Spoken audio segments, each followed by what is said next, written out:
সোহেল ভাই Yes, আসসালামু আলাইকুম আসসালাম। ভালো আছেন? জি আলহামদুলিল্লাহ, আপনি ভালো আছেন? জি আলহামদুলিল্লাহ। আপনার খামারটা তো দেখছি বেশ বড়। কত বছর আগে শুরু করেছেন? এইটা আপনার প্রায় 6 বছর। 6 বছর। মানুষ তো অনেক কিছুই করে। এত জি। কিছু থাকতে এই ছাগলের খামারটা কেন করেছেন সেটা একটু জানতে চাই। মূল উদ্দেশ্য হচ্ছে এটা সুন্নত। আমি কম বেশি সুন্নত পালন করার চেষ্টা আচ্ছা। করি। তো চিন্তা করলাম এটাও একটু করি। তো সেই সুবাদেই দুটো দিয়ে শুরু করছিলাম। আচ্ছা, দুইটা দিয়ে যখন শুরু করেছেন তখন তো নিশ্চয়ই খামার গড়ে তুলেননি না দুইটা না দিয়ে। না, তখন বাসাতেই পালতাম। আচ্ছা। পরবর্তীতে আস্তে আস্তে যখন খামারটা বড় করে করব তখন আস্তে আস্তে ক্রয় করা শুরু করলাম। তো ক্রয় করার পরে বিভিন্নভাবে প্রতারিত হলাম।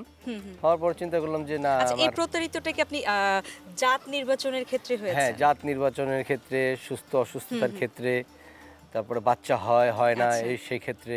তো চিন্তা করলাম যে আমি যেহেতু শখ করে পালতেছি, সুন্নতের কারণে পালতেছি, এরকম তো মানুষ তো কম বেশি আছে আমাদের দেশে। তারা অন্তত টাকার দিকে না চাইলেও অন্তত ভালো জিনিসটা যাতে তারা পায়, সেই উদ্দেশ্যে আসলে খামারটা গড়ে তোলা। একটা মহৎ চিন্তা থেকে কিন্তু আপনি শুরু করেছেন। আচ্ছা, প্রথম যে দুইটা দিয়ে শুরু করেছেন ওই দুইটা কোন জাতের ছিল?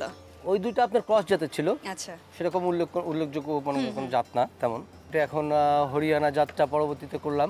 আচ্ছা। তোতাপুরিটা করলাম। আল্লাহর রহমতে সেটুকু সফলতা আল্লাহ আমাকে দিয়েছেন।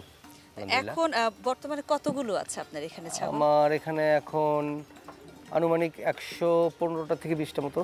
6 বছর ধরে করছেন। এই 6 বছরের মধ্যে এই এতগুলো সবগুলো কি আপনার নিজস্ব?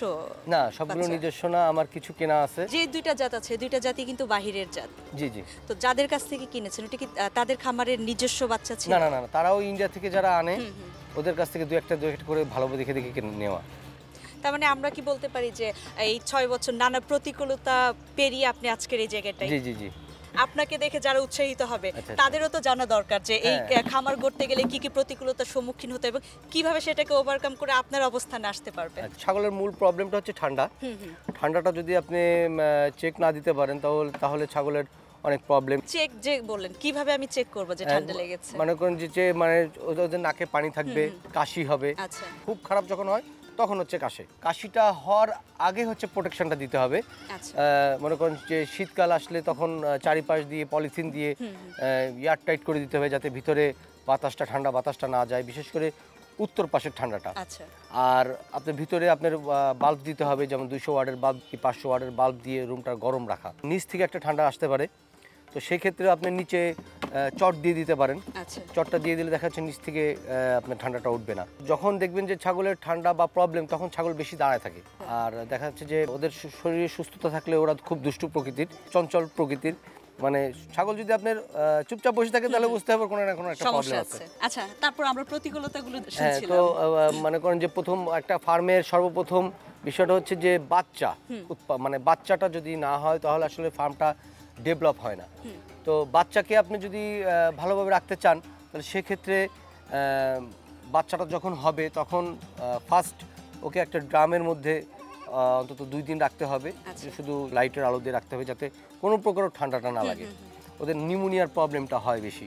এরপর যখন 2 দিন বয়স হয়ে গেল, যখন সে পুরোপুরি হাঁটাচলা করতে পারতেছে, দিনে ওর মার সাথে ছাড়া থাকলো, মানে নিজে নিজে দুধ টুধ খেলো, আর রাতে কাঠের বাক্স থাকবে যাতে বেশ কয়েকটা বাচ্চা এক জায়গায় থাকলে ওর আপনার ঠান্ডার প্রবলেমটা কম হবে। আর যদিও কোনোটা ঠান্ডার প্রবলেম থাকেও তাহলে দেখা যাচ্ছে আর 2টা 3টা বা 4টা 5টা যা থাকবে সেটার মাঝখানে ওই যে চলে যাবে।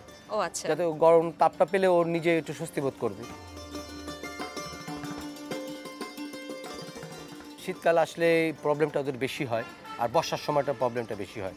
শীতে তো ঠান্ডার প্রবলেম, বর্ষাতেও কি? বর্ষাতেও ঠান্ডার প্রবলেম হয় বলতে হচ্ছে আমাদের এই যে বারান্দাটা দেখছেন, ভিতরে তো ঘর, তো দেখা যাচ্ছে যে এই বর্ষার সময় আসলে তখন আমরা এই দরজাটা দিব না। আচ্ছা। তখন ওই বৃষ্টি আসলেই ওরা ভিতরে চলে যাবে, আবার বৃষ্টিটা যখন চলে যাবে তখন ওরা আবার বের হবে। এখন যেরকম হচ্ছে উন্মুক্ত রেখেছেন, এই দরজাটা পেরিয়ে ওরা আসে তখন সরাসরি ভিতরে চলে যাবে। হ্যাঁ হ্যাঁ।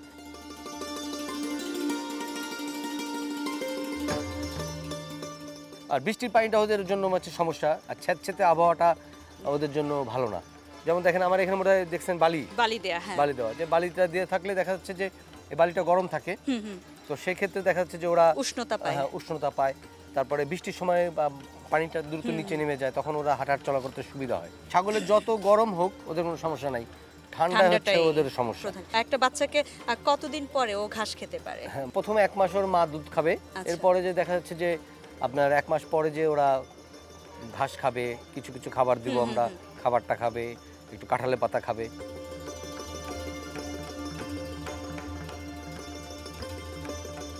আমরা তো ছাগলের একটা চারণভূমিতে আছে, কিন্তু আমি দেখতে পাচ্ছি আমার পিছনে আরো বেশ কয়েকটা কিন্তু আপনি ভাগ ভাগ করে চারণভূমি রেখেছেন। এটা কি জাতের পার্থক্য? হ্যাঁ, এক একটা জাতকে আমি এক একটা মানে আলাদা জায়গায় রাখি যাতে ক্রস না হয়, যাতে জাতটা যেন পিওরটা থাকে।